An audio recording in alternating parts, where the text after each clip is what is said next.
আজকে আমরা রোজার কিছু সুন্নত সম্পর্কে আলোচনা করব। 1 নাম্বার, রমজানের মধ্যে সাহারি খাওয়া সুন্নত। বুখারী শরীফের 1801 নম্বর হাদিস, নবীজি সাল্লাল্লাহু আলাইহি ওয়াসাল্লাম বলেন, তাসাহহারু ফাইন্না ফিস সাহুরি বারাকা, তোমরা সাহারি খাও, কেননা সাহারির মধ্যে বরকত রয়েছে। হেলায় খেলায় ঘুমিয়ে না কাটিয়ে আমরা ইনশাল্লাহ গুরুত্বের সাথে সাহারি খাবো। রমজানের 2 নম্বর সুন্নত হচ্ছে ইফতার তাড়াতাড়ি করা।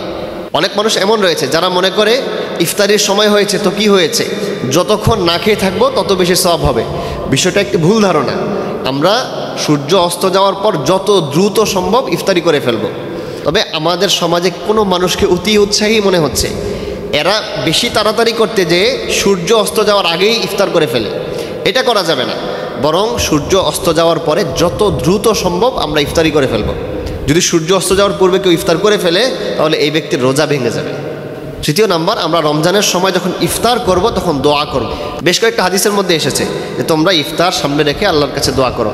আল্লাহ তাআলা এই সময়টাকে অনেক বেশি পছন্দ করেন যে বান্দা আমার ভয়ে খাবার খাচ্ছে না, অনেক পিপাসার্থ, কিন্তু আমার ভয়ে সে পানি খাচ্ছে না, শরবত খাচ্ছে না, বিভিন্ন বাহারি রকমের ইফতার আইটেম সামনে থাকে, বাট সে আল্লাহর ভয়ে খাচ্ছে না। এটা আল্লাহর কাছে অনেক বেশি পছন্দনীয়।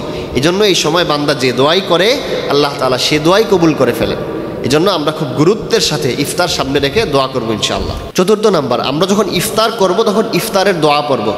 আবু দাউদ শরীফের হাদিসের মধ্যে এসেছে, নবীজি সাল্লাল্লাহু আলাইহি ওয়াসাল্লাম বলেন যে যখন তোমরা ইফতার করো তখন বলো আল্লাহুম্মা লাকা সুমতু ওয়া আলা রিজকিকা আফতারতু। আমরা এই দোয়াটা পাঠ করব এবং এই দোয়াটা পাঠ করা সুন্নাহ।